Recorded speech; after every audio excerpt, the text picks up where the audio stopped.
Hello friend, this is physics with Swapnil.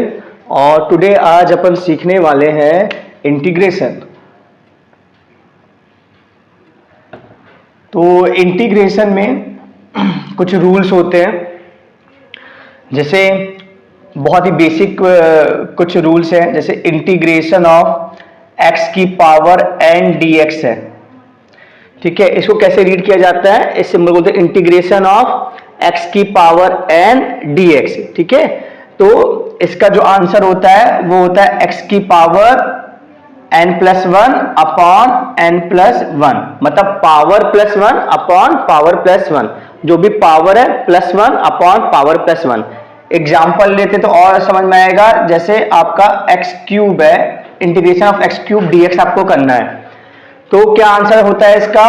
x अब power plus one, इसकी power क्या है? 3, तो क्या हो जाएगा 3 plus one upon 3 plus one, तो क्या हो जाएगा x की पावर 4 अपॉन 4। ठीक है, प्लस कांस्टेंट, प्लस कांस्टेंट। आई होप आपको ये समझ में आया होगा, बहुत इजी सा था ये हमारा इंटीग्रेशन। ओके, अब अपन दूसरा देखते हैं, रूल देखते हैं। अगर कोई एक कांस्टेंट है उसका इंटीग्रेशन करना है, जहां पे c कांस्टेंट है, तो उसका हो जाता है कांस्टेंट इनटू x, जो भी dx होगा। जैसे यहां पे x है तो यहां पे x हो जाएगा, या कोई एक कांस्टेंट लेते हैं, a ले लेते हैं, तो ax प्लस एक कांस्टेंट आ जाएगा। इसका भी एग्जांपल देख लेते हैं। मान लीजिए हमें इंटीग्रेशन करना है 4dx का, जहां 4 कांस्टेंट है, तो बहुत ही सिंपल है। 4 dx का क्या आ जाएगा? x plus constant. ठीक है, तो कांस्टेंट का जो इंटीग्रेशन होता है उसमें क्या होता है, बस वेरिएबल, जो भी जिस वेरिएबल के साथ आप इंटीग्रेट करो वो मल्टीप्लाई हो जाता है। आई होप आपको ये रूल सेकंड में समझ में आया होगा। अब रूल थर्ड है कि अगर दोनों आ जाए, तो अगर दोनों आ जाते हैं, जैसे आपका x भी आ गया और कांस्टेंट भी आ गया, तो कांस्टेंट का फिर इंटीग्रेशन नहीं होता, कांस्टेंट इंटीग्रेशन के बाहर आ जाता है और केवल इंटीग्रेशन होता है x की पावर का। तो हम जानते हैं x की पावर का क्या इंटीग्रेशन होता है? n plus one upon n plus one. एक एग्जाम्पल ले लेते हैं, जैसे आपका -3 और x की पावर -3 dx है, तो ये क्या है? कांस्टेंट इनटू वेरिएबल है। तो जब कांस्टेंट वेरिएबल होता है तो कांस्टेंट बाहर हो जाता है और ये हो जाएगा आपका ऐसे। तो अब इसका आंसर क्या होगा?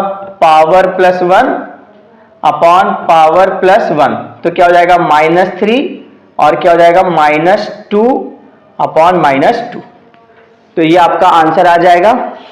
इसको और अच्छे से लिख लेते हैं, तो ये आपका आ जाएगा -3 x की पावर -2 अपॉन -2। आई होप आपको ये समझ में आया होगा। ठीक है, ये मैं रब करता हूं। तो फिर थर्ड अपन देखेंगे 1/x। 1/x का जो इंटीग्रेशन होता है बहुत ही स्पेशल होता है। 1/x dx का जो इंटीग्रेशन होता है वो होता है log x।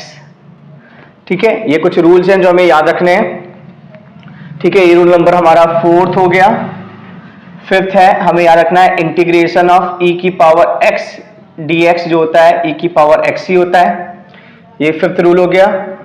6th रूल हमें याद रखना है integration of sine x dx, ये होता है माइनस कॉस x। सब में कांस्टेंट लग जाएगा। और 7th integration of cos x dx होता है आपका sin x प्लस कांस्टेंट आ जाएगा। ये सब रूल्स हैं जो आपको याद रखने पड़ेंगे। फिर आपका होता है cosec स्क्वायर x, फिर integration of cosec square x dx, इसका आंसर आता है minus cot x plus constant. इसका आपका आ जाएगा minus cot x plus constant. sec x dx का आ जाता है tan x। sec x dx का आ जाएगा आपका answer tan x plus constant. ठीक है, आई होप आपको ये याद हो जाएंगे रूल्स, बहुत ही सिंपल रूल्स है। तो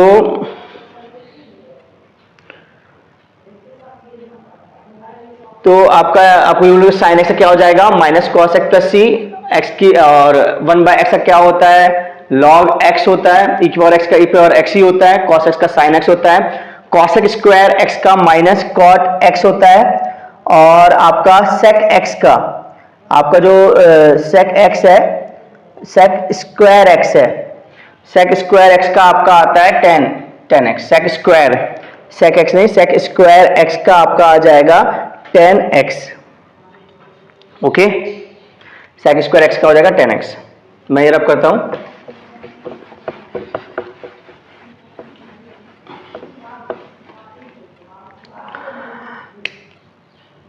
अब इसके बाद आपके कुछ रूल्स होते हैं, और रूल्स होते हैं, जैसे कि एक एग्जांपल लेते हैं, आपका ax प्लस बी प्लस सी का आपका इंटीग्रेशन हो रहा है। तो देखिए जो टर्म्स हैं वो एडिशन से सेपरेटेड हैं, तो ये इंटीग्रेशन dx सब में चला जाएगा, तो ये हो जाएगा ax dx plus b ax square कर लेते हैं, bx कर लेते हैं, तो ax square bx dx plus c dx। अब हम आराम कर सकते हैं, एक कांस्टेंट तो a बाहर हो जाएगा, केवल इंटीग्रेशन x स्क्वायर dx का होगा, b कांस्टेंट बाहर होगा तो x और dx का होगा, और ये तो इसी का हो जाएगा। तो हम जानते हैं x स्क्वायर क्या होगा, power plus 1 upon power plus 1, मतलब x क्यूब बाय 3, इसका क्या होगा, ये पावर 1 है तो power plus 1 upon power plus 1, तो x स्क्वायर बाय 2, उसका क्या होगा c कांस्टेंट, और फिर एक और कांस्टेंट अपन ऐड कर सकते हैं, कोई भी कांस्टेंट z ऐड कर दिया, तो यह इसका आंसर आ जाएगा। तो एडिशन में क्या होता है, सिंपली आप जो इंटीग्रेशन dx है सब में आप डिस्ट्रीब्यूट कर दो। ओके, मैं इसको रब कर देता हूं,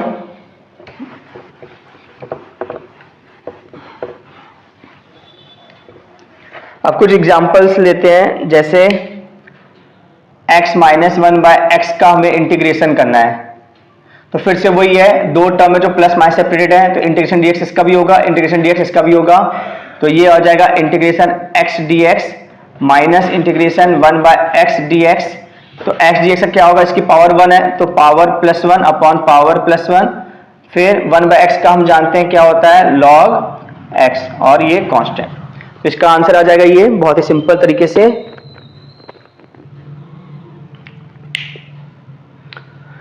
नेक्स्ट एक एग्जांपल और करते हैं जिससे आपको और समझ में आएगा, इंटीग्रेशन समझ में आएगा आपको। e की power 2x plus 1/x square करते हैं, इसका हमें इंटीग्रेशन करना है, तो फिर से वही रूल है कि इंटीग्रेशन e की पावर 2x dx अलग से होगा, और 1/x स्क्वायर को मैं लिख सकता हूं x की पावर -2 dx, इसका अलग से हो जाएगा।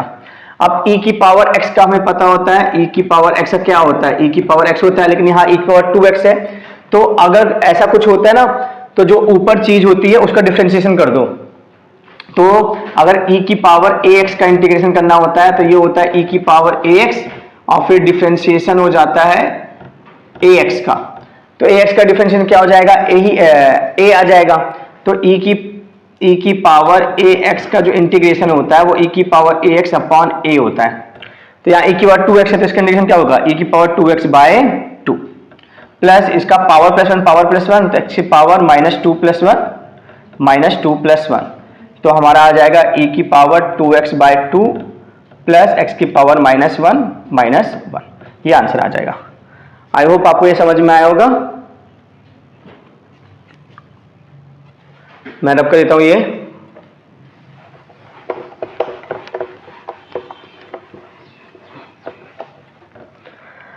अब अपन बात करते हैं 1/2x प्लस 3 का इंटीग्रेशन। अब ये कैसा करें अपन, dx, तो इसमें क्या होता है, जैसे अपन जानते हैं 1/x का जो इंटीग्रेशन होता है वो होता है log x, लेकिन अगर 1/ax प्लस b का इंटीग्रेशन होता है तो ये होता है log ax plus b upon a, ठीक है, ये इसका इंटीग्रेशन होता है, तो इसका भी इंटीग्रेशन क्या हो जाएगा, log ax प्लस b क्या है, 2x प्लस 3 अपॉन a क्या है 2, तो ये इसका आंसर आ जाएगा। ठीक है, तो देखिए कितनी आसानी से इनके आंसर आ जाते हैं। फिर है cos 4x प्लस 3,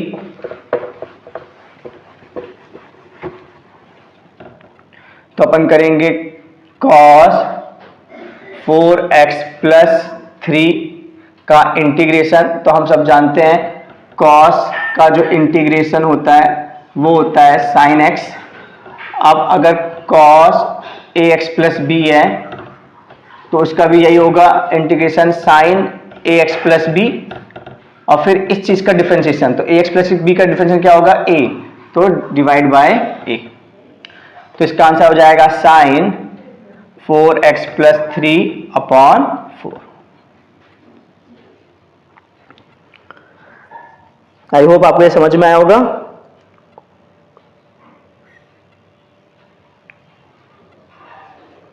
इसको रब कर देता हूं मैं। अब अनदर टाइप करते हैं अपन cos स्क्वायर x। अगर आता है cos स्क्वायर x तो इसको हमें कन्वर्ट करना पड़ेगा। इसको हम, एक आइडेंटिटी होती है cos स्क्वायर x होता है 1 plus cos 2x by 2। cos square x होता है 1 प्लस cos 2x बाय 2। ये आइडेंटिटी होती है cos स्क्वायर x को, तो इसको हम लगा देंगे, आइडेंटिटी को लगा देंगे, तो हमारा क्या हो जाएगा, ये इंटीग्रेशन ऑफ, इसका भी इंटीग्रेशन होगा इसका भी, तो 1 by 2 dx plus integration of cos 2x by 2 dx। ठीक है, क्योंकि इसका इंटीग्रेशन करना है तो इसका भी होगा, इसका भी होगा, क्योंकि दो टर्म से प्लस माइनस सेपरेटेड है, तो इसका भी इंटीग्रेशन होगा, इसका भी होगा। अब कांस्टेंट कंडीशन हम जानते हैं 1 बाय 2 x हो जाता है। अब 1 बाय 2 तो बाहर है, कांस्टेंट है, तो कांस्टेंट क्या हो जाएगा, बाहर आ जाएगा। अब cos 2x, तो cos 2x जो हो जाता है, हम सब जानते हैं कि cos ax का जो इंटीग्रेशन होता है वो होता है sin ax, वो होता है cos ax का जो इंटीग्रेशन होता है वो होता है sin ax अपॉन a। तो इसका हो जाएगा cos 2x अपॉन 2। तो यही इसका आंसर होगा प्लस सी।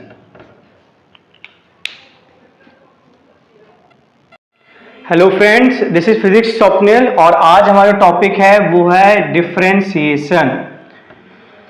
तो डिफरेंशिएशन क्या होता है? सो फ्रेंड्स, हम ऐसा लिखा जाता है कुछ, इसको रीड कैसे किया जाता है, d बाय dx। और यहां पे कोई भी फंक्शन आता है, जैसे अगर हम बात करें x की पावर n आया है तो इसको बोलेंगे d by dx of x की पावर n। ठीक है, तो इसके कुछ रूल्स होते हैं, जैसे इंटीग्रेशन में रूल्स होते हैं। इंटीग्रेशन का वीडियो हमारा देख सकते हैं। तो इसका रूल क्या होता है, जैसे इसमें क्या होता है, पावर सामने आती है और पावर -1 हो जाता है। बहुत सिंपल सा रूल है। जैसे d by dx, x cube लेते हैं तो पावर क्या है 3, तो पावर क्या आ जाएगी सामने, और पावर -1 तो 3 -1 तो क्या आ जाएगा 3, और पावर -1 तो 2। फिर जैसे d बाय dx, x की पावर -2 है तो पावर सामने और पावर -1 तो क्या आ जाएगा -2 -3। या अपन बोले d by dx 1 upon x4, तो ये हो जाएगा d बाय dx x की पावर -4, फिर से पावर सामने और पावर -1 तो क्या आ जाएगा -4 x पर -5। तो आई होप ये पहला रूल तो आपको समझ में आ गया होगा, d by dx of x power n कैसे सॉल्व किया जाता है। फिर देखते हैं रूल सेकंड, हम देखते हैं कि रूल सेकंड क्या होता है डिफरेंशिएशन में। डिफरेंशिएशन में जो रूल सेकंड है वो है d by dx of sin x। Second rule है d by dx of sin x। तो इसका जो आंसर होता है वो होता है cos x। क्या आंसर होता है, cos x। ठीक है, जैसे अब इसमें थोड़ा सा मॉडिफिकेशन करते हैं। d by dx of sin ax plus b जो होता है वो होता है cos ax plus b into a। ये इसका आंसर आता है। जैसे for example d by dx sin -3x -4, तो आंसर क्या आएगा बच्चों, cos -3x -4, और x के साथ क्या है -3, तो ये सामने आ जाएगा। जैसे d by d x sine 5x है, तो क्या आएगा, साइन का क्या होता है cos 5x हो जाएगा। अब x के साथ क्या है 5, जो x के साथ होता है वो सामने आ जाता है। ठीक है, तो क्वाइट सिंपल रूल ये भी है, d by d x of sine x cos x होता है, d by d x of sine a x plus b cos x plus b, सामने a आ जाएगा, जो x के साथ है वो सामने आ जाता है। ओके, आई होप आपको ये समझ में आया होगा। फिर थर्ड रूल देख लेते हैं। थर्ड रूल हमारा ये है डी बाय जैसे आपको y कभी कभार y दे देता है, तो y दे दिया cos x और बोला है डिफ्रेंशिएट, ऐसा क्वेश्चन आ गया, differentiate y with respect to x, तो y equal to cos x था। अब डिफ्रेंशिएट मतलब d by d x, differentiate y respect to x मतलब क्या होता है, d बाय डी एक्स, दोनों जगह लगा दो, यहां भी लगा दिया मैंने और यहां भी लगा दिया d बाय डी एक्स। अब cos x का जो d बाय डी एक्स होता है, cos x का जो होता है वो होता है sin x। क्या होता है cos x का sin x। इसमें थोड़ा मॉडिफिकेशन कर लेते हैं, मान लीजिए d by d x cos ax plus b है, इसका माइनस साइन x आता है, तो ये हो जाएगा minus sine ax plus b, और जो a के साथ है वो सामने आ जाएगा। जैसे d by d x cos 3x plus 4, तो क्या आ जाएगा minus sign 3x plus 4, x के साथ 3 है तो वो क्या आ जाएगा, सामने आ जाएगा। आई होप आपको ये समझ में आया होगा। इसको हम रब करते हैं। अभी हमने डिस्कस किया था कि कैसे x की पावर n dx होता है, ये क्या आता है nx n-1। इसी में अगर ax प्लस b की पावर n होगा तो ये हो जाएगा n ax plus b n-1 और सामने a आ जाएगा। फॉर एग्जाम्पल अगर आता है 5x प्लस 4 की पावर -3, तो क्या होगा, पावर सामने 5x प्लस 4 पावर -1 और x के साथ क्या है 5, तो 5 आ जाएगा सामने, तो ये आ जाएगा आपका -3 5x प्लस 4 -4 और 5 सामने, ये आंसर आ जाएगा आपका। आई होप आपको ये समझ में आया होगा। स्क्रीनशॉट ले लीजिए इसका। फिर नेक्स्ट जो हमारा डिफरेंशिएशन है, वो कुछ डिफरेंशिएशन में लगातार लिख देता हूं आपको कि d बाय डी एक्स जो tan x होता है वो होता है d by d x tan x होता है आपका sec स्क्वायर x। फिर d बाय डी एक्स आपका cot x होता है, cot x होता है माइनस cosec स्क्वायर x, और आपका d by d x of sec x, d by d x of sec x आपका होता है sec x tan x। उसी तरह आपका d by d x cos x क्या हो जाएगा minus cosec x cot x। ठीक है, तो इतने और आपको ये याद करने पड़ेंगे डिफरेंशिएशन। tan x का sec स्क्वायर x होता है, cot x का cosec स्क्वायर x होता है, माइनस cosec स्क्वायर x होता है, sec x का sec x tan x होता है, और cosec x का minus cosec x cot x होगा। स्क्रीनशॉट इसका ले लीजिए आप। फिर इसके बाद जो हमें डिफरेंशिएशन सीखना है वो लॉग का सीखना है। तो d बाय डी एक्स, दो प्रकार के लॉग होते हैं, log x to the base e, इसका तो सिंपली हो जाता है 1 बाय x, लेकिन अगर d by d x log x to the base a है तो इसका थोड़ा सा अंतर आता है, टू द बेस a का जो आ जाएगा वो आ जाएगा 1 बाय x, और फिर ये पूरा ऐसे लिख दिया जाएगा एज इट इज। तो ये आपको अंतर समझना पड़ेगा कि बेस a है या e है आपका बेस। ठीक है, इसमें थोड़ा सा मॉडिफाई अपन कर सकते हैं।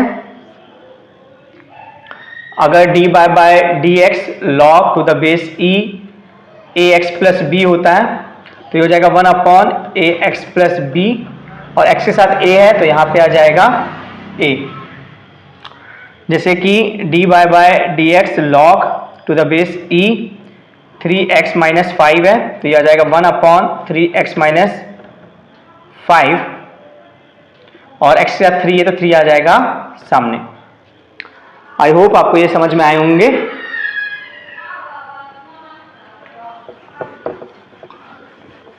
फिर लास्ट हमारा जो रूल है वो e की पावर x है, बहुत ही सिंपल है। डी बाय डी एक्स ई की पावर x, ये होता है e की पावर x।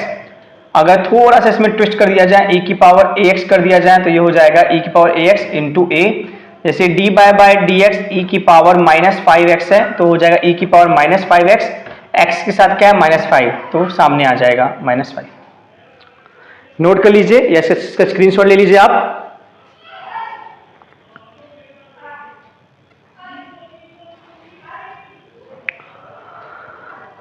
अब एडिशन रूल देख लेते हैं क्वेश्चन से कि एडिशन रूल क्या होता है। जैसे मान लीजिए 3x square plus 5x plus 9 है, और इसका हमें डी बाय डी एक्स लेना है। आपको एक y इक्वल टू दिया गया है 3x square plus 5x plus 9, और बोला गया है डिफ्रेंशिएट। क्या बोला गया है? Differentiate with respect to x। तो हमने क्या बोला था, क्या करना है, आपको दोनों तरफ डी बाय डी एक्स लगाना है। तो यहाँ पे भी डी बाय डी एक्स लगा दिया, यहाँ भी डी बाय डी एक्स, यहाँ पे भी डी बाय डी एक्स। अब ये डी बाय डी एक्स है, ये सभी को सब में बटेगा, डिस्ट्रीब्यूटिव होता है ये, तो ये हो जाएगा d by d x 3x square, ये हो जाएगा d by d x 5x, और ये हो जाएगा डी बाय डी एक्स 9। तो अब रूल क्या कहता है? रूल ये कहता है कि अगर कोई कांस्टेंट होता है वेरिएबल के साथ, तो जो कांस्टेंट होता है उसका डिफरेंशिएट नहीं होता है, वो बाहर आ जाता है। फिर से ये कांस्टेंट है, ये बाहर आ जाएगा डिफरेंशिएशन के, और कांस्टेंट का जो डिफरेंशिएशन होता है डी बाय डी एक्स, कोई भी कांस्टेंट का होता है वो 0 होता है। कांस्टेंट का डिफरेंस कितना होता है? 0। अब 3 हम इसका जानते हैं, डी बाय डी एक्स, अभी हमने फॉर्मूला देखा था, d by d x x की पावर n का क्या होता है? nx n-1। तो इसमें भी क्या होगा, पावर सामने आएगी और पावर -1।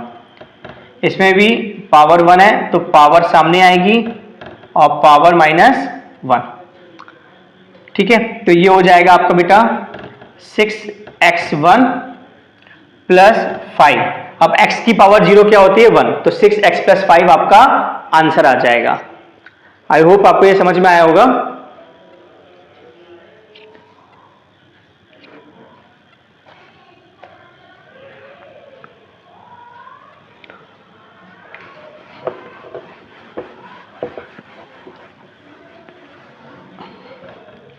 अब देखते हैं दो फंक्शन है d बाय, जैसे एक हमारे पास है y equal to sine x log x, हमें डिफरेंशिएट करना है, differentiate with respect to x। तो रूल क्या कहता है, दोनों तरफ dy बाय डी एक्स कर दो, तो हमने दोनों तरफ dy बाय डी एक्स कर दिया। अब ये दो फंक्शन हो गए, ये पहला फंक्शन है साइन एक्स और ये दूसरा फंक्शन है लॉग एक्स। हम अकेले अकेले का जानते हैं, हम जानते हैं d by d x sine x का क्या होता है? कॉस एक्स, और हम जानते हैं d by d x log x का क्या होता है? टू द बेस ई क्या होता है? 1/x। लेकिन ये दोनों आ गए, साथ में आ गए, मल्टीप्लाई में आ गए, तो क्या करेंगे? तो इसका रूल क्या होता है? D by d x u v, जहां पे u एक फंक्शन है, v एक फंक्शन है, तो क्या होता है? First function as it is, इसका जो रूल होता है वो होता है first function as it is, और क्या होता है? Differentiation of second function, differentiation of second function, second function as it is, differentiation of first function. तो क्या हो जाएगा? फर्स्ट फंक्शन क्या है? Sine x as it is, d by d x of log x, फिर second function as it is, d by d x of first function. तो sine x का sine ही एक्स रहेगा, लॉग एक्स का हम जानते हैं क्या हो जाता है? Very good, 1/x log x, तो लॉग ही एक्स रहेगा, और साइन एक्स का हम जानते हैं क्या होता है? Very good, cos x. तो ये हमारा आंसर आ जाएगा। तो जब भी दो फंक्शन होते हैं मल्टीप्लाई में होते हैं, तो हमें ये रूल याद रखना है। रूल क्या होता है? दो फंक्शन होते हैं तो first function as it is, differentiation of second function, plus second function as it is, differentiation of first function. Okay, I hope आपको ये समझ में आया होगा ये रूल।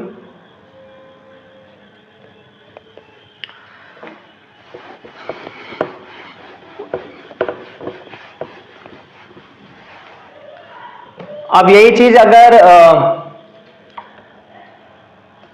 आपका एक फंक्शन है, ये डिवाइडिंग में आ गया, मान लीजिए ये आ गया साइन एक्स लॉग एक्स आ गया, तो आप क्या करोगे?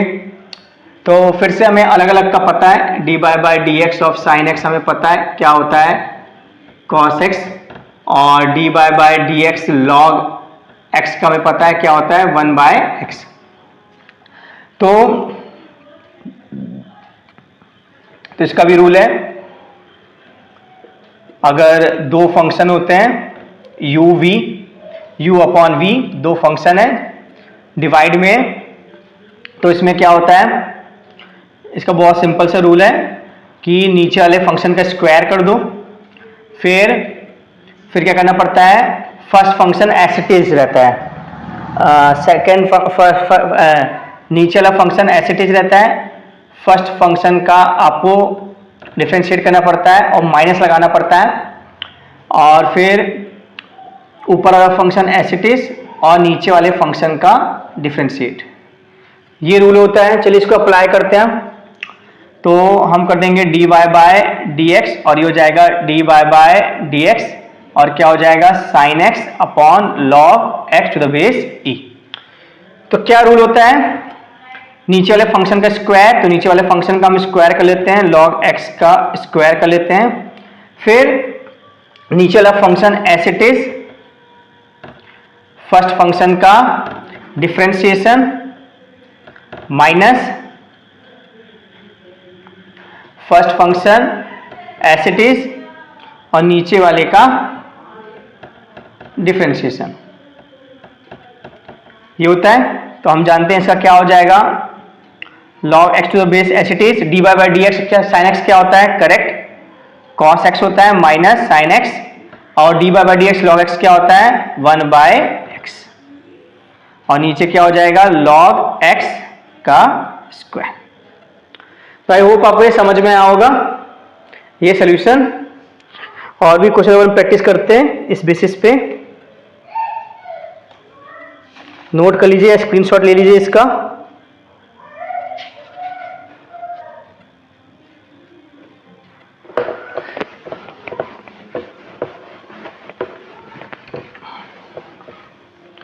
अब कुछ स्पेशल क्वेश्चन होते हैं, जैसे y equal to cos square x, इसका डिफरेंशिएट करना है, तो हम जानते हैं क्या करेंगे, d y by d x, और यहां भी क्या करेंगे d y by d x cos square x.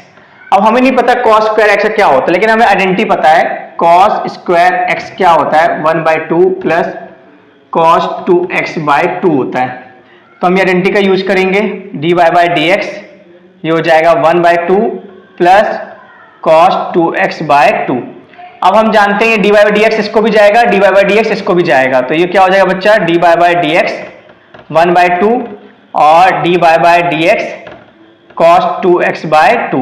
अब हम जानते हैं कांस्टेंट का डिफरेंशिएशन कितना होता है 0, और 1/2 कांस्टेंट है तो वो बाहर आ जाएगा, और d y by d x cos 2x आ जाएगा।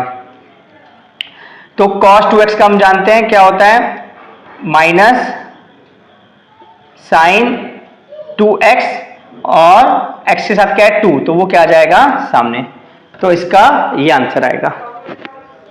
ठीक है, नोट कर लीजिए, स्क्रीनशॉट ले लीजिए इसका।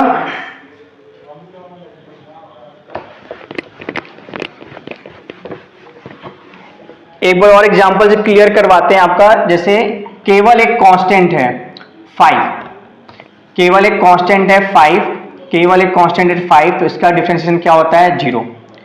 केवल अगर वेरिएबल है जैसे x स्क्वायर है तो क्या होगी, पावर सामने आएगी और पावर -1। लेकिन अगर दोनों साथ में बच्चा, दोनों साथ में, तो ये जो कांस्टेंट होता है वो क्या हो जाता है, बाहर आ जाता है, और केवल किसका डिफरेंशिएशन होता है, वेरिएबल का, और वेरिएबल को तो हम जानते हैं क्या हो जाएगी, पावर सामने और पावर -1।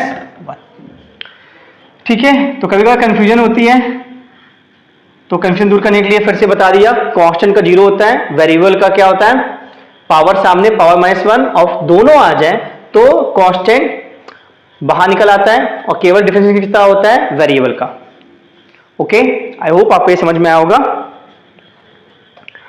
फिर एक और क्वेश्चन लेते हैं चेन रूल से। तो चेन रूल अपन करेंगे जो कि बहुत इंपॉर्टेंट है, चेन रूल इंपॉर्टेंट है। एक है y इक्वल टू √x² + 1, ये है। तो इसमें हमें पता है dy बाय हमें पता है x की पावर n का भी पता है, लेकिन यहाँ x² + 1 आ गया तो क्या किया जाए। तो हमने x² + 1 को क्या मान लिया, t मान लिया। हमने क्या मान लिया, t। तो हमारा क्या आ गया, ये y इक्वल टू √t। अब हमें डिफ्रेंशिएट करना है तो हम क्या करेंगे, dy बाय dx y, और क्या करेंगे dy बाय dx t 1/2, √2 लिख सकते हैं 1/2। अब दिक्कत क्या है, यहाँ पे t है, यहाँ पे x है, तो ये t इसके साथ डिफ्रेंशिएट नहीं होगा। तो हम जुगाड़ क्या करेंगे, अपने से dt और dt कर देंगे, ऊपर नीचे मल्टीप्लाई और डिवाइड। तो हमारी प्रॉब्लम सॉल्व हो गई, क्योंकि ये अब हो जाएगा differentiate dy by dt of t की पावर 1/2। ऐसे ही फॉर्म आ गया ना, जैसे dy बाय dt t की पावर 1/2। तो क्या होगा, पावर सामने और पावर -1, तो क्या आ जाएगा -1/2। ये आंसर आ जाएगा इसका, और t इसको मिल जाएगा। तो ये हो जाएगा आपका dy बाय dx, और t इसको मिल गया आपको, ये जो t है ये इसको मिल गया dx, और इसका डिफरेंशिएशन क्या हो गया आपका 1/2 t -1/2। अब t की वैल्यू रखेंगे तो क्या है, t की वैल्यू हमारी क्या है, t हमने क्या अज्यूम किया था x² + 1, तो क्या हो जाएगा x² + 1, और ये क्या हमारा 1/2, और t की t क्या माना था हमने x² + 1, और ये पावर हो जाएगी -1/2। अब ये डिफरेंशिएशन इसका भी होगा, इसका भी होगा। इसका जब होगा तो x² क्या आएगा 2x, और कांस्टेंट क्या होता है 0। तो इसका जो फाइनली आंसर आ जाएगा वो आ जाएगा 2x 1/2 x² + 1 -1/2। तो आप 2 और 2 कैंसिल भी कर सकते हैं, तो आपका फाइनली आंसर आ जाएगा x, और ये नीचे ले सकते हैं तो आ जाएगा x² + 1 का √। ये आपका आंसर आ जाएगा। आई होप आपको थोड़ा बहुत समझ में आया होगा चेन रूल। एक और क्वेश्चन करते हैं जिससे आपको और बेटर समझ में आएगा ये चेन रूल। रब कर देते हैं इसको।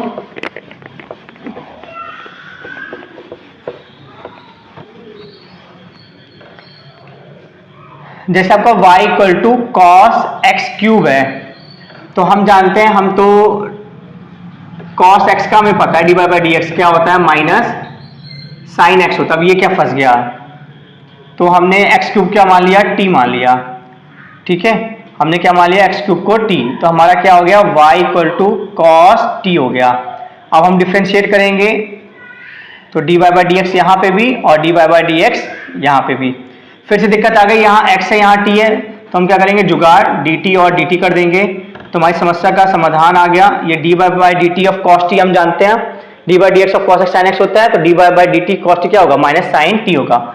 ये t इसको मिल जाएगा तो ये हो जाएगा dt बाय dx, और cos t का क्या हो जाएगा -sin t। अब t की वैल्यू रख देंगे तो t की वैल्यू हमारी क्या थी, t हमने x³ माना था, तो ये x³, और ये हो जाएगा -sin, और t क्या है हमारा x³। तो हम जानते हैं x³ का डिफरेंशिएशन क्या होता है, ये होता है 3x², और ये -sin, और ये हो जाएगा sin x³। देखिए कितनी बड़ी आसानी से हमने क्वेश्चन को सॉल्व कर लिया, है ना। देखिए कितना इंपॉर्टेंट चेन रूल होता है, जिससे अपन कोई भी कठिन क्वेश्चन को बहुत ही आसानी से सॉल्व कर सकते हैं। आई होप आपको ये समझ में आया होगा। ये मैं रब कर देता हूं।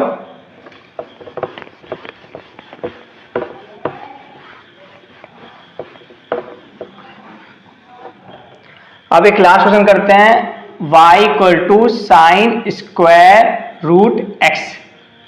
इसको हमें डिफरेंशिएट करना है, y इक्वल टू sin²√x। तो क्या करेंगे, अब यहाँ पे क्या दिक्कत दे रहा है sin²√x, तो हम यहाँ पे sin x को t मान लेंगे। sin x को क्या मान लिया हमने t, तो ये हो गया y equal to sine x को हमने मान लिया टी, एक्चुअली में ये ऐसा है, साइन रूट एक्स का स्क्वायर है, साइन रूट एक्स को टी माना हमने, तो ये क्या हो जाएगा हमारा टी स्क्वायर हो जाएगा। फिर हम डिफरेंशिएट करेंगे तो क्या आएगा, d y by d x equal to d y by d x t square. फिर से समस्या हो जाएगी, यहाँ पे एक्स है यहाँ टी है, तो क्या करेंगे d t by t t. अब ये इसको दे देंगे और t यहाँ चला जाएगा तो d t by d x, और ये क्या हो जाएगा d y by d t of t square क्या होता है, d y by d t of t square क्या होता है, पावर सामने पावर -1 तो 2t, तो इसका क्या आ जाएगा 2t। अब t के लिए रख देंगे, तो t के लिए हमने क्या माना था साइन रूट x, और t क्या आ जाएगा साइन रूट x। अब हमें साइन रूट x को हमें क्या करना है, डिफरेंशिएट करना है, ठीक है। अभी भी सॉल्व नहीं हुआ है, ठीक है, तो इतने पोर्शन को फिर से हम सॉल्व कर रहे हैं, इतना तो हमारा आंसर आ गया है, इतने को हम फिर से सॉल्व कर रहे हैं। तो d by by d x sine root x, अब फिर से रूट एक्स को हम t मान लेंगे, तो ये हो जाएगा d by by d x sine t. अभी दिक्कत है यहाँ t है x है, तो हम क्या करेंगे d t by d t. अब ये दिक्कत खत्म हो गई, साइन टी डी टी क्या होता है हम जानते हैं, d by d t sine t क्या होता है कॉस टी, तो ये t यहाँ चला जाएगा तो ये हो जाएगा d t by d x, और साइन टी डी टी क्या हो जाएगा कॉस टी, और हमने t को क्या माना था रूट x, और ये हो जाएगा कॉस टी। अब हम जानते हैं d by d x, x की पावर 1/2 क्या होता है पावर सामने और पावर -1, तो क्या हो जाएगा 1/2 x माइनस 1/2, तो इसका आ जाएगा 1/2 x माइनस 1/2 और कॉस, और t हमने क्या माना था रूट x, तो इस पूरे का आंसर ये आएगा। तो इसका डिफरेंशिएशन का आंसर हम लिख देते हैं, क्या आएगा 1/2 x minus 1/2 cos root x, और यहाँ क्या है 2 साइन रूट x। तो देखिए कितनी आसानी से इसके आंसर आ गए। Thank you so much. Hello friend, this is physics with Swapnil, और आज हमारा टॉपिक है, आज जो हम समझने वाले हैं वो समझने वाले हैं डायमेंशन, ठीक है। तो आपने ऐसे तो वर्ड डायमेंशन आपने सुना होगा, जैसे 3D 2D, तो ये क्या होता है 3 डायमेंशन 2 डायमेंशन। फिजिक्स की भाषा में क्या डायमेंशन होता है, इसको एक एग्जाम्पल समझते हैं। हम सब जानते हैं कि जो फोर्स होता है वो क्या होता है, उसका फॉर्मूला क्या होता है मास इनटू एक्सेलरेशन, ये सब हम जानते हैं ना। एक्सेलरेशन फोर्स क्या होता है मास इनटू एक्सेलरेशन होता है। अब इस एक्सेलरेशन को भी हम जानते हैं, क्या हम लिख सकते हैं, इसके एक्सेलरेशन को लिख सकते हैं change in velocity upon time. Acceleration क्या होता है change in velocity upon time होता है, और चेंज इन वेलोसिटी को भी हम लिख सकते हैं डिस्प्लेसमेंट अपॉन टाइम, ठीक है। तो ये हो जाएगा हमारा डिस्प्लेसमेंट अपॉन टाइम, और टाइम पहले से है,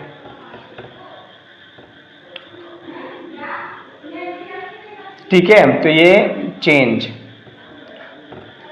तो आप देख सकते हैं कि एक मेरे पास फिजिकल क्वांटिटी थी, फोर्स थी, जिसका फॉर्मूला होता है मास इनटू एक्सेलरेशन। मैंने एक्सेलरेशन को ब्रेक करते गया और फाइनली हमारा जो फोर्स का फॉर्मूला आ गया मास डिस्प्लेसमेंट अपॉन टाइम का स्क्वायर। तो हम देख रहे हैं कि इसको हमने मास लेंथ और टाइम में तोड़ दिया। यही जो मास लेंथ और टाइम होते हैं, मास लेंथ और टाइम, ये हमारे होते हैं फंडामेंटल यूनिट्स, ये हमारे क्या होते हैं फंडामेंटल क्वांटिटीज। ये क्या होती है हमारी फंडामेंटल क्वांटिटीज होती हैं। और ये जो हमारी फोर्स है वो क्या है हमारी डिराइव्ड फिजिकल यूनिट, ये क्या हमारी डिराइव्ड क्वांटिटीज है, ठीक है। ये हमारी क्या है डिराइव्ड क्वांटिटीज है। डिराइव्ड क्वांटिटीज क्यों है, क्योंकि हम फोर्स को फंडामेंटल क्वांटिटीज में क्या कर सकते हैं ब्रेक कर सकते हैं। तो फोर्स के अलावा और भी बहुत सारी होती हैं फिजिकल क्वांटिटी, जैसे मोमेंटम, वर्क, टॉर्क, बहुत सारी होती है। हम हर एक फिजिकल क्वांटिटीज को मास लेंथ और टाइम में ब्रेक कर सकते हैं, मतलब फंडामेंटल क्वांटिटीज में ब्रेक कर सकते हैं। जिस तरह हमने यहां पे फोर्स को ब्रेक किया। अब हमने मास को डायमेंशन दे दिया m, और हमने डिस्प्लेसमेंट को डायमेंशन दे दिया, डिस्प्लेसमेंट को या लेंथ को डायमेंशन दे दिया l, और टाइम को दे दिया t। ठीक है, तो हमने ये डायमेंशन दे दिए।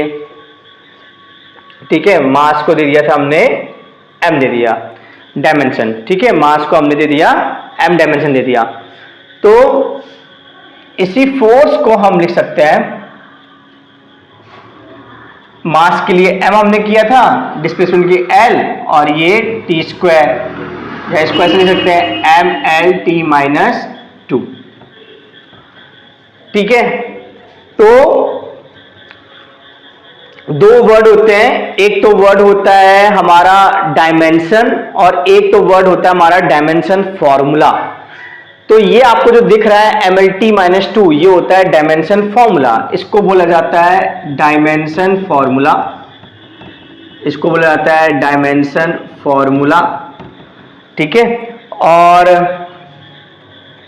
ये जो है जैसे m की पावर 1 है यहाँ पे, l की पावर 1 है यहाँ पे, इनको बोला जाता है डायमेंशन। तो हम ऐसा इसको बोलते हैं कि इसको पहले हम रब कर देते हैं। ठीक है,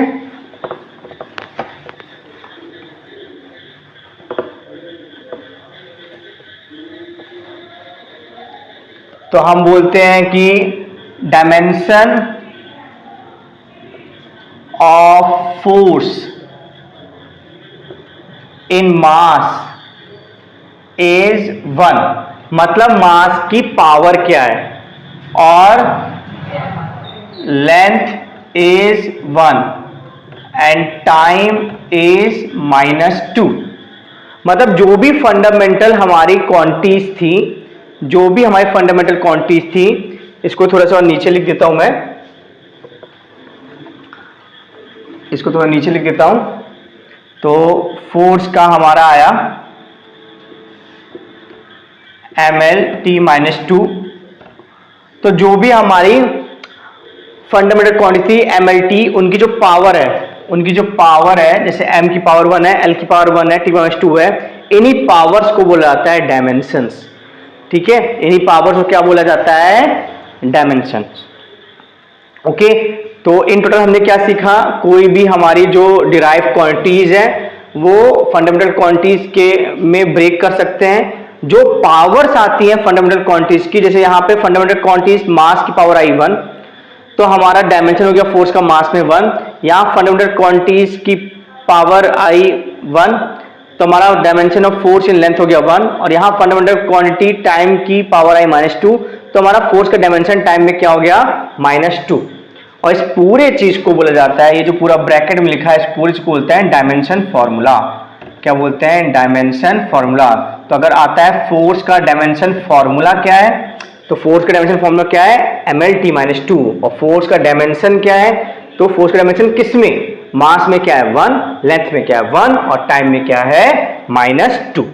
ठीक है, एक और प्रैक्टिस करते हैं अपन को, एक और एग्जांपल लेके इसकी प्रैक्टिस करते हैं।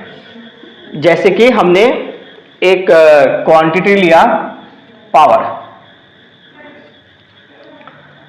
होता है, हम सब जानते हैं क्या होता है, एनर्जी बाय टाइम, और एनर्जी क्या है, वर्क का ही रूप है, तो वर्क अपॉन टाइम। और वर्क क्या होता है, force into displacement upon time. अब हम जानते हैं, देखो जब हम ये ब्रैकेट नहीं लगाते मतलब हम मैग्नीट्यूड की बात कर रहे हैं, जब हम ब्रैकेट लगा देते हैं मतलब डायमेंशन की बात करते हैं। तो हम फोर्स का डायमेंशन अभी निकाला था, क्या होता है mlt-2, डिस्प्लेसमेंट मतलब लेंथ ही है, तो लेंथ का क्या होता है डायमेंशन l, और टाइम का डायमेंशन क्या होता है t।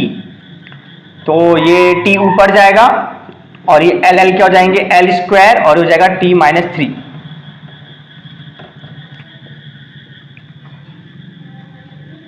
ठीक है, तो हम क्या बोलेंगे कि मास में डायमेंशन ऑफ पावर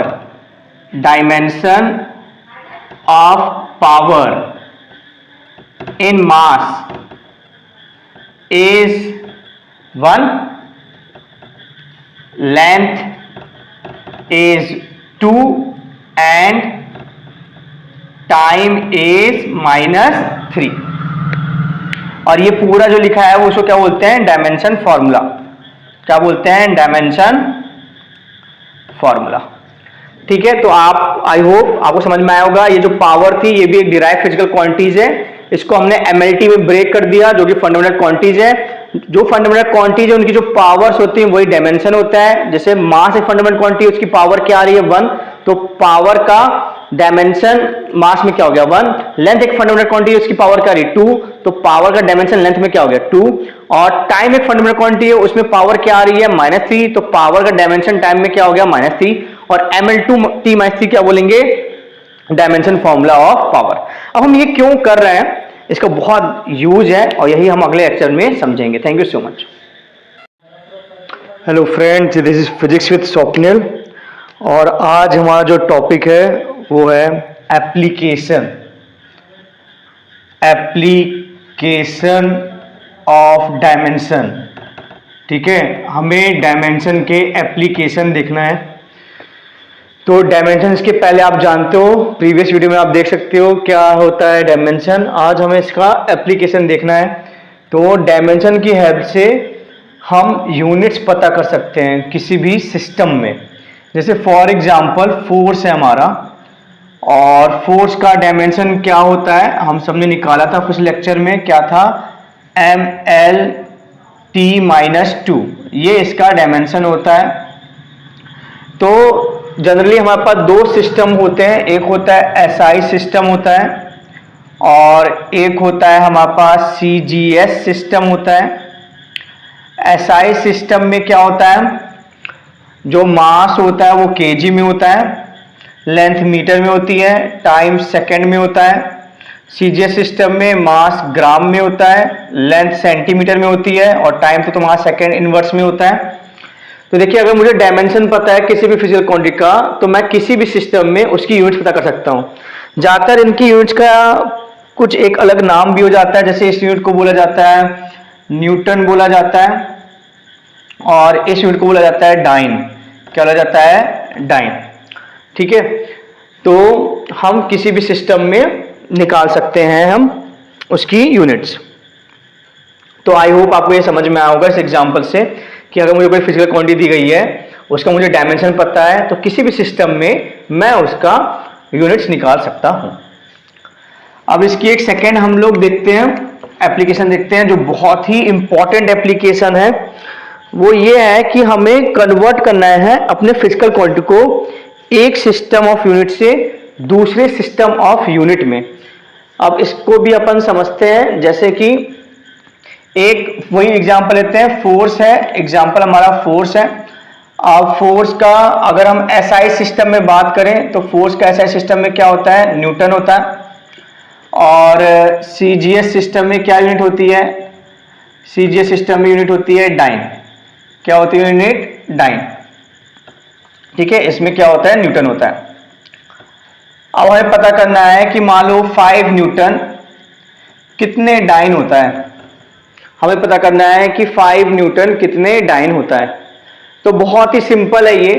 कोई भी फिजिकल क्वांटिटी जो होती है वो क्या होती है, न्यूमेरिकल वैल्यू जिसको हम N1 से नोट करते हैं, और यूनिट, और फिर दूसरी न्यूमेरिकल वैल्यू और यूनिट।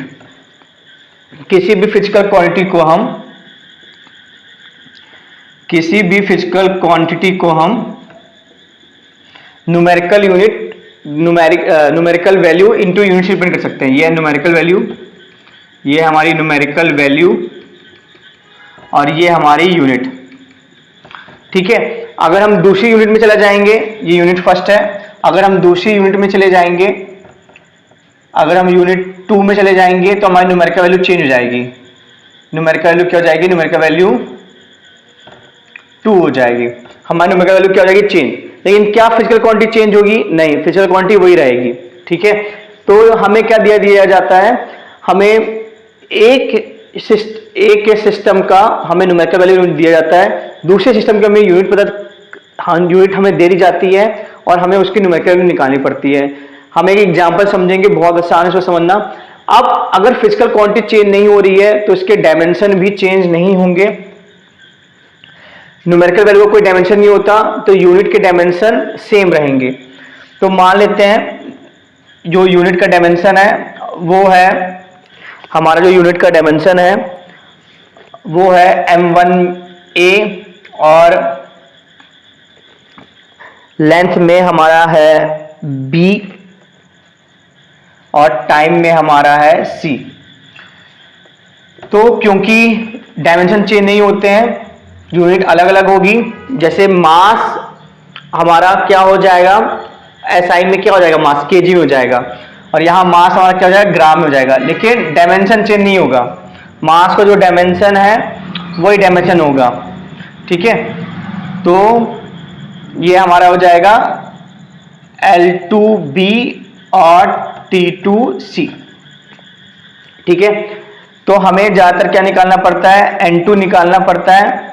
तो N2 की वैल्यू हमारी क्या आ जाएगी, N1, और क्या आ जाएगा M1 बाय M2A, बस क्रॉस मल्टीप्लाई मैंने किया है, L1 बाय L2B और T1 बाय T2C, ये आ जाएगा हमारा N2। ये बहुत ही पावरफुल फॉर्मूला है जो मैंने लास्ट में लिखा है, और इससे बहुत अच्छे अच्छे क्वेश्चन सॉल्व किए जाते हैं। तो एक क्वेश्चन देखते हैं, तो आपको जितना भी ये सब है आपको समझ में आ जाएगा।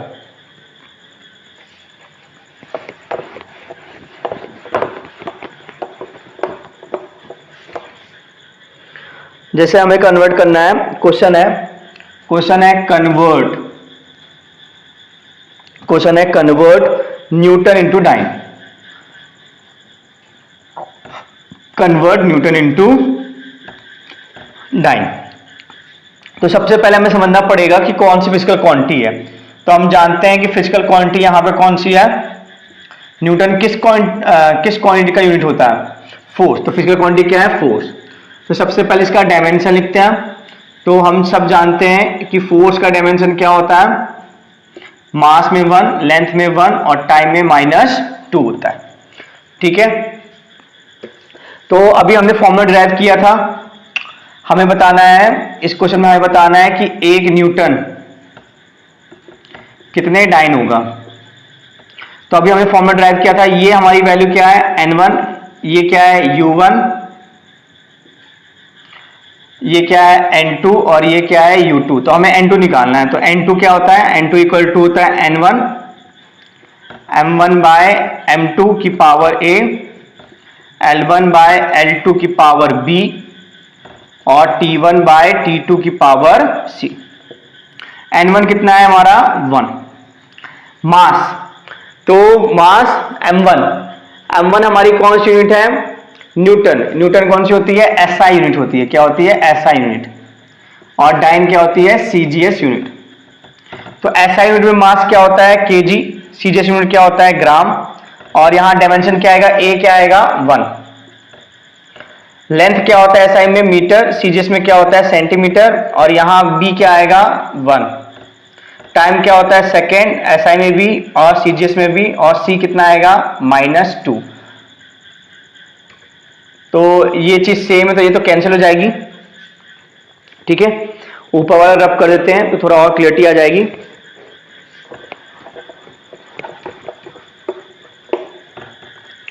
तो इसको हम सॉल्व करेंगे। तो सॉल्व करने में हमारा क्या जाएगा, 1 kg को हम लिख सकते हैं 1000 ग्राम अपॉन ग्राम, और मीटर को लिख सकते हैं 100 सेंटीमीटर अपॉन सेंटीमीटर। तो ये कैंसिल, तो क्या जाएगा 10 की पावर 5, और यही हमारा आंसर है। देखिए कितने आसानी से आ गया है। और भी क्वेश्चन की अगर हम प्रैक्टिस करते हैं तो आपको भी बहुत सरल लगेगा ये मेथड। स्क्रीनशॉट ले लीजिए।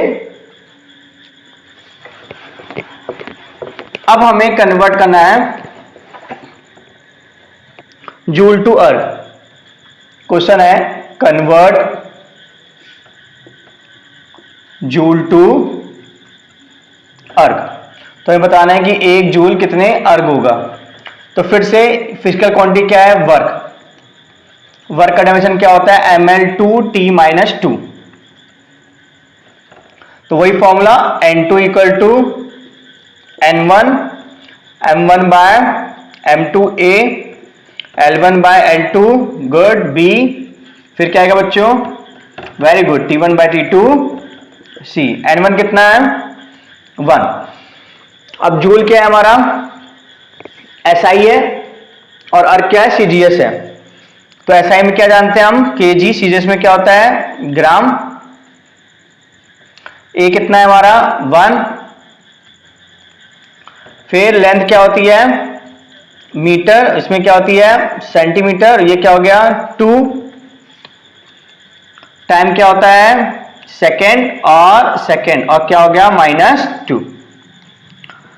तो देखते हैं केजी को लिख सकते हैं 1000 ग्राम बाय ग्राम, 100 सेंटीमीटर बाय सेंटीमीटर, और ये तो कैंसिल हो जाएगा सेम चीज है, तो ग्राम ग्राम कैंसिल, सेंटीमीटर सेंटीमीटर, ये स्क्वायर है तो ये हो जाएगा 10 की पावर 3 और ये हो जाएगा 10 की पावर 2 का स्क्वायर 10 की पावर 4, तो क्या आ जाएगा 10 की पावर 7 और ये आंसर है।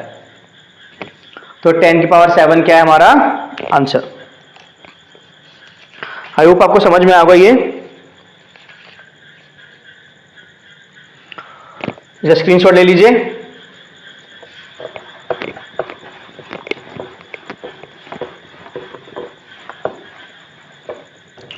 अब हमें ग्रेविटेशनल कांस्टेंट, क्वेश्चन क्या है, convert gravitational constant G from CGS to MKS। हमें इसको CGS से MKS में करना है। तो सबसे पहले ग्रेविटेशनल कांस्टेंट का हमें डायमेंशन पता करना पड़ेगा, क्या होता है हम जानते हैं F इक्वल टू क्या होता है G m1 m2 bye r square, तो ये क्या हो जाएगा F r square by m1 m2 equal to G। F का डायमेंशन क्या होता है mlt-2, r क्या है डिस्टेंस है तो क्या होगा l का स्क्वायर, ये इनका डायमेंशन मास क्या होता है mm होता है, तो एक m कैंसिल, ये ऊपर जाएगा तो m-1 और ये क्या हो जाएगा L2 और t-2, तो इसका ये डायमेंशन आ जाएगा G का। ठीक है, तो हमारे G का डायमेंशन आ गया। तो सबसे पहले हमें डायमेंशन ही पता करना पड़ता है, तो G का डायमेंशन क्या आ गया m-1 है ना, t-2 और l क्यूब आ जाएगा, ये l स्क्वायर और l क्या आ जाएगा l क्यूब। ठीक है, तो ये हमारा डायमेंशन आ गया। अब फिर से फॉर्मूला हम क्या रखते हैं, फॉर्मूला क्या होता है n2 equal to n1 m1 by m2a, फिर क्या होता है l बाय l2b और फिर क्या होता है t1 बाय t2c। तो हमें n1 के लिए 1 दी गई है तो 1 पुट कर देंगे। अब CGS से MKS में जाना है, तो CGS में m क्या होता है ग्राम और MKS में मास क्या होता है kg, A की वैल्यू क्या है -1। फिर लेंथ क्या होता है CGS में क्या होता है सेंटीमीटर, MKS में क्या होता है मीटर और लेंथ क्या डायमेंशन है 3। अब टाइम क्या होता है MKS CGS में सेकेंड होता है, तो कोई इसमें दिक्कत ही नहीं है। C की पावर क्या है -2, तो ये तो कैंसिल हो जाएगा, ये हो जाएगा आपका ग्राम, ये हो जाएगा 1000 ग्राम -1, ये हो जाएगा सेंटीमीटर और ये हो जाएगा 100 सेंटीमीटर की पावर 3, तो ये सेंटीमीटर कैंसिल, ये ग्राम कैंसिल, ये ऊपर जाएगा तो 10 की पावर 3 हो जाएगा। ठीक है, और ये ऊपर जाएगा तो 10 की पावर यहां पे -6 हो जाएगा, क्या हो जाएगा -6, ये 10 की पावर 2 है और ये 3 जाएगा 10 की पावर 6, ऊपर जाएगा -6, तो ये आ जाएगा सॉल्व के 10 की पावर -3, कितना आ जाएगा 10 की पावर -3 आ जाएगा। ठीक है, 10 की पावर -3 आ जाएगा इसका। अब मान लेते हैं कि इसकी जो यूनिट दी गई थी 10 की पावर -3 आ जाएगा। अब हमें CGS में हमें इसका जो वैल्यू दिया गया था वो दिया गया था जो n1 था, N1 में एक्चुअली हमें जो दिया गया था,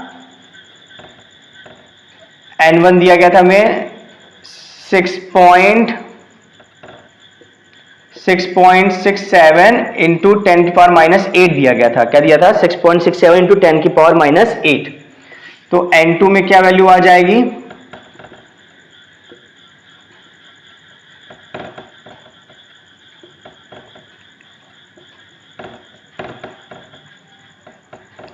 six point six seven into 10 की पावर माइनस 11। और हम सब जानते हैं यही वैल्यू होती है जब भी आप ये फॉर्मूला यूज करते थे 9th क्लास में, तो कैपिटल जी की वैल्यू क्या रखते थे? 6.67 इंटू 10 की पावर माइनस 11। तो N1 आपको दिया जाता है क्वेश्चन में, जैसे यहाँ पे N1 की वैल्यू दिया गया था, ठीक है, और फिर आपको वर्कआउट करना पड़ता है। आई होप आपको ये समझ में आया होगा। आप इसका स्क्रीनशॉट ले लीजिए।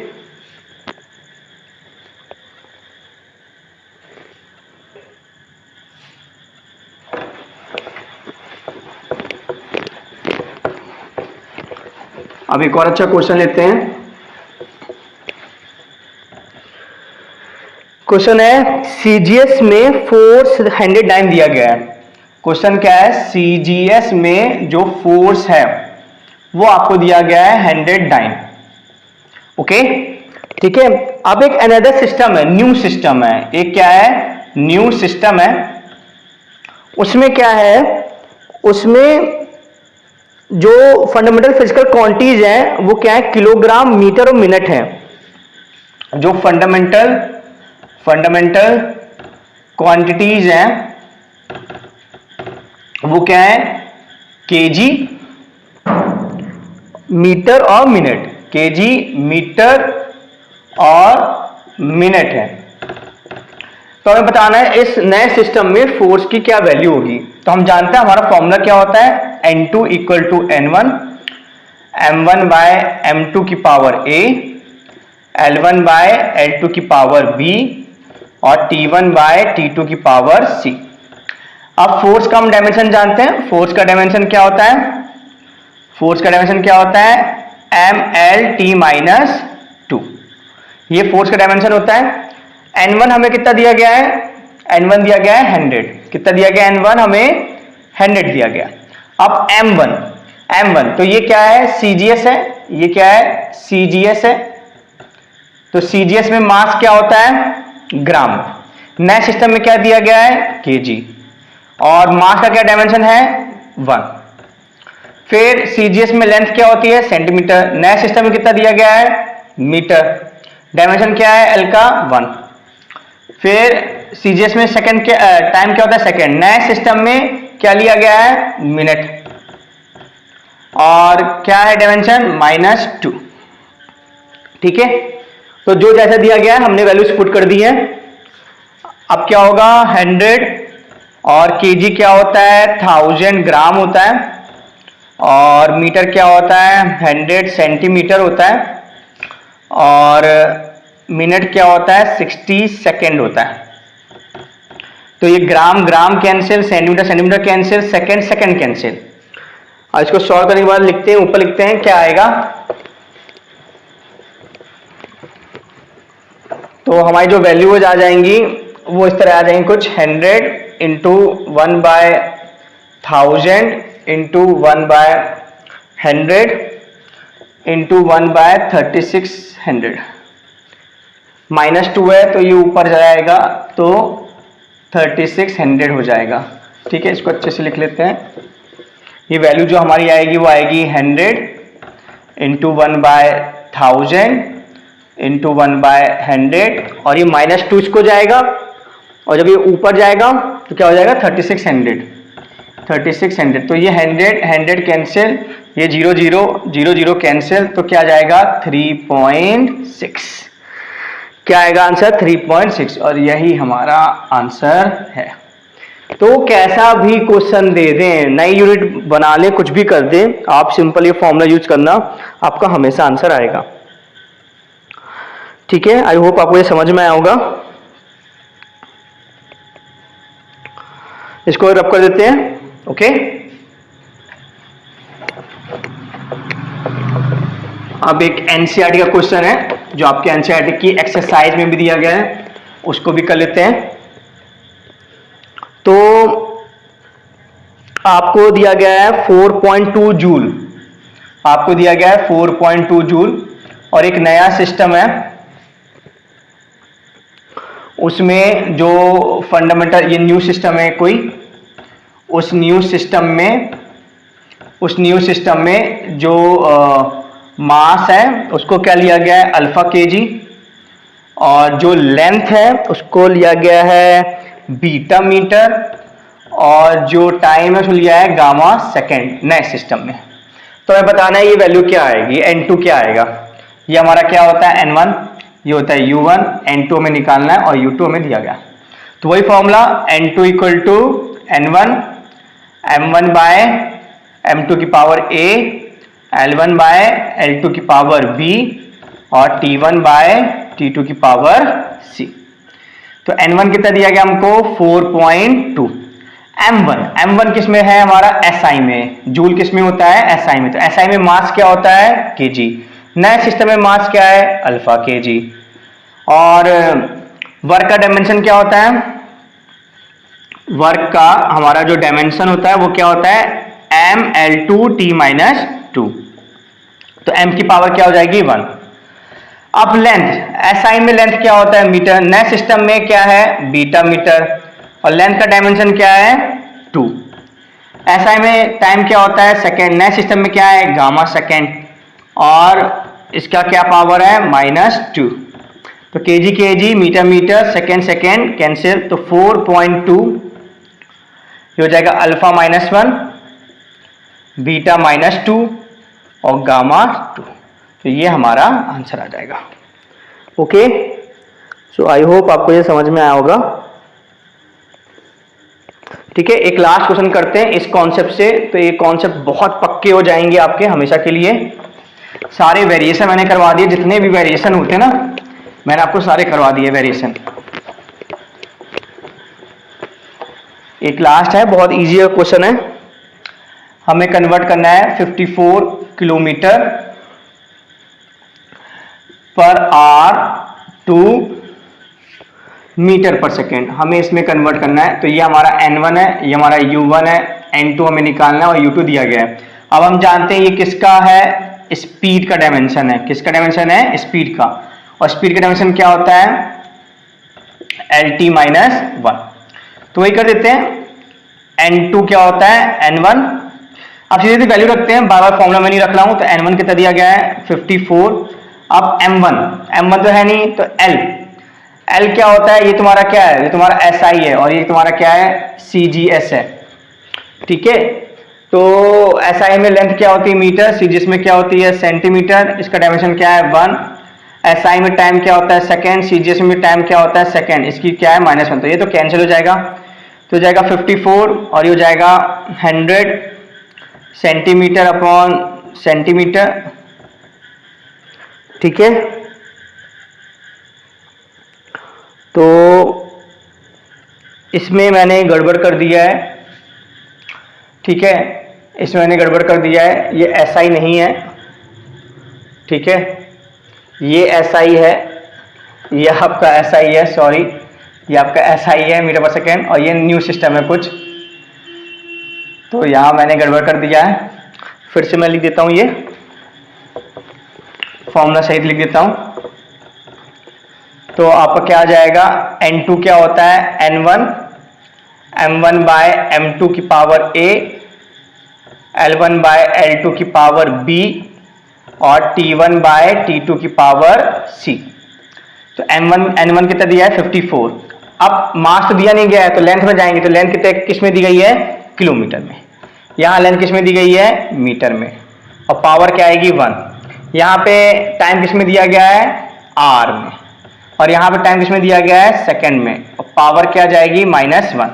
तो 54 किलोमीटर क्या होता है 1000 मीटर, और एक आर क्या होता है 3600 सेकेंड, 3600 सेकेंड। तो ये कैंसिल हो जाएगा, है ना, और ये माइनस है तो नीचे चला जाएगा।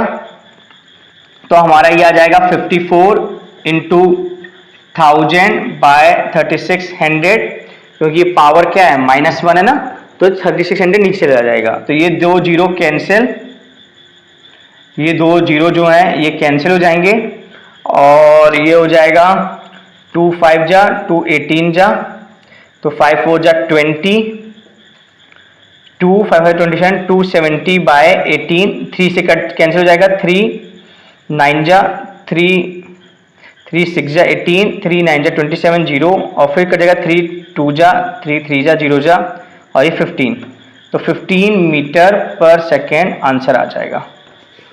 Okay, so thank you so much. Hello friend, this is physics with Swapnil, और आज हम सीखेंगे सिग्निफिकेंट फिगर। तो बेसिकली जो सिग्निफिकेंट फिगर है वो हमें बताता है कि हमारा रिजल्ट कितना एक्यूरेट है। इसमें रूल्स होते हैं, मेन हमें रूल जाना है। पहला रूल जो होता है रूल 1 होता है जितने भी नॉन जीरो डिजिट होते हैं। नॉन जीरो डिजिट क्या होता है? 1 2 3 4 5 6 7 8 9, ये सारे के सारे क्या होते हैं? सिग्निफिकेंट होते हैं। जितने भी नॉन जीरो होते हैं वो सब क्या होते हैं? सिग्निफिकेंट होते हैं।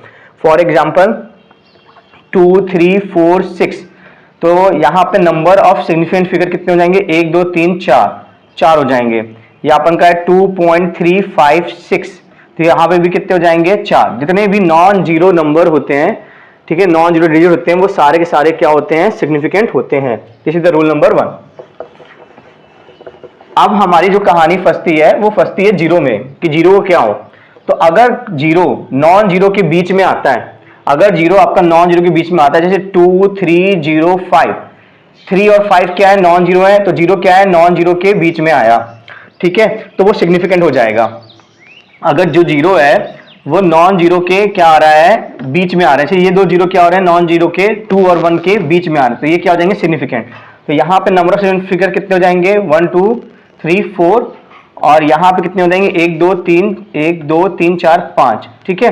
तो अगर zero zero comes between two non zero digit, it become significant, वो क्या हो जाता है? सिग्निफिकेंट बन जाता है, ठीक है। बहुत आसान सा रूल है ये। वो क्या बन जाता है? सिग्निफिकेंट बन जाता है। अब क्वेश्चन बहुत ऑब्वियस आता है कि अगर पहले जीरो आ जाए तो क्या होगा? तो वो जीरो बोलते हैं लीडिंग जीरो बोलते हैं, जैसे 0.001 है या 0.1001 है, तो ये तीनों क्या है? लीडिंग जीरो हैं। ये क्या है? Leading zero. तो जो लीडिंग जीरो होते हैं ये भी क्या है? Leading zero. तो जो लीडिंग जीरो होते हैं वो सिग्निफिकेंट नहीं होते हैं। लेकिन ये जो है, ये और ये हमारा क्या है? ऐसा जीरो है जो कि क्या है? नॉन जीरो के बीच में आ रहा है, ठीक है। तो ये हमारा क्या होगा? ये सिग्निफिकेंट होगा। तो यहाँ पे सिग्निफिकेंट कितने फिगर होंगे? 1, क्योंकि लीडिंग जीरो कभी भी सिग्निफिकेंट नहीं होते हैं। और यहाँ पे भी लीडिंग जीरो क्या होगा? सिग्निफिकेंट नहीं होगा। लेकिन ये जीरो क्या हो रहा है? नॉन जीरो डिजिट के बीच में आ रहा है, तो 1 2 3 4, इसका सिग्निफिकेंट क्या होगा? 4। तो leading zero are not significant. Leading zero significant नहीं होते हैं। ये रूल नंबर क्या है हमारा? 3rd, ठीक है। अगर जीरो नॉन जीरो के बीच में आ रहे हैं या लेफ्ट हैंड साइड आ रहे हैं तो वो सिग्निफिकेंट नहीं होंगे, ठीक है। ये जीरो सिग्निफिकेंट नहीं होंगे, केवल ये सिग्निफिकेंट होगा, ये जीरो सिग्निफिकेंट नहीं होगा, ठीक है। आई होप आपको ये रूल समझ में आया होगा। अब नेक्स्ट जो रूल है, अब बहुत ही फिर से ऑब्वियस क्वेश्चन आएगा कि अगर ट्रेलिंग जीरो है, अगर जीरो बाद में आ रहे हैं तो क्या होगा? तो ट्रेलिंग जीरो के लिए भी रूल देख लेते हैं। अगर जीरो बाद में आ रहा है तो क्या हो जाएगा? तो ये तो लीडिंग जीरो है, तो ये तो लीडिंग जीरो हुए, और ये क्या है? हमारे ट्रेलिंग जीरोस। ये क्या? हमारे ट्रेलिंग जीरोज हैं, ठीक है। और ये क्या है? बिटवीन जीरोज हैं। ये क्या है? Between zeros. तो जो ट्रेलिंग जीरोज होते हैं, trailing zeros in case of decimal के केस में, in case of decimal are significant. Decimal case में क्या हो जाते हैं? ये सिग्निफिकेंट होता है, सिग्निफिकेंट हो जाते हैं। तो ये हमारे सिग्निफिकेंट हो जाएंगे। ये तो नॉन जीरो होता है, ये significant, non zero digit. Between वाले भी सिग्निफिकेंट होते हैं और लीडिंग वाले सिग्निफिकेंट नहीं होते हैं। तो टोटल नंबर ऑफ सिग्निफिकेंट कितना हो जाएगा? 1 2 3 4 5 6। ठीक है, आई होप आपको ये समझ में आया होगा। रूल नंबर 4, स्क्रीनशॉट ले लीजिए। अब नेक्स्ट रूल जो 5 है, अगर आप यूनिट चेंज करते हो तो आपका सिग्निफिकेंट फिगर चेंज नहीं होना चाहिए। जैसे अगर हम लेते हैं 5 मीटर लेते हैं, इसको हम सकते हैं 500 सेंटीमीटर, तो यहां सिग्निफिकेंट कितना होगा 1, और यहां भी कितना होगा 1। While changing unit significant figure do not change, significant figure change नहीं होता है। जब हम यूनिट चेंज करते हैं तो सिग्निफिकेंट फिगर चेंज नहीं होना चाहिए। बस आपको ये रूल याद रखना है, ठीक है। स्क्रीनशॉट ले लीजिए इसका। अब लास्ट रूल है सिग्निफिकेंट फिगर का, रूल नंबर 6। ये जो रूल है ये बोलता है कि अगर कोई नंबर इस फॉर्म में 1.23 इंटू 10 की पावर -23 इस फॉर्मेट में है, तो आपको केवल इसी को ध्यान में देना है। और यहां पे कितने सिग्निफिकेंट दिख रहे हैं 3, तो नंबर ऑफ सिग्निफिकेंट फिगर क्या आ जाएंगे, नंबर ऑफ सिग्निफिकेंट कितने आ जाएंगे, 3 आ जाएंगे। तो अगर कोई भी चीज a इंटू बी की पावर 10 की पावर b के फॉर्म में है, 10 की पावर b के फॉर्म में है, तो जो हमें केवल इसी का सिग्निफिकेंट फिगर देखना है। सिग्निफिकेंट फिगर हमें केवल इस a का ही देखना है, हमें 10 की पावर b का से कोई मतलब नहीं होता है। ओके, तो आई होप आपको ये समझ में आया होगा। ठीक है, थैंक यू सो मच।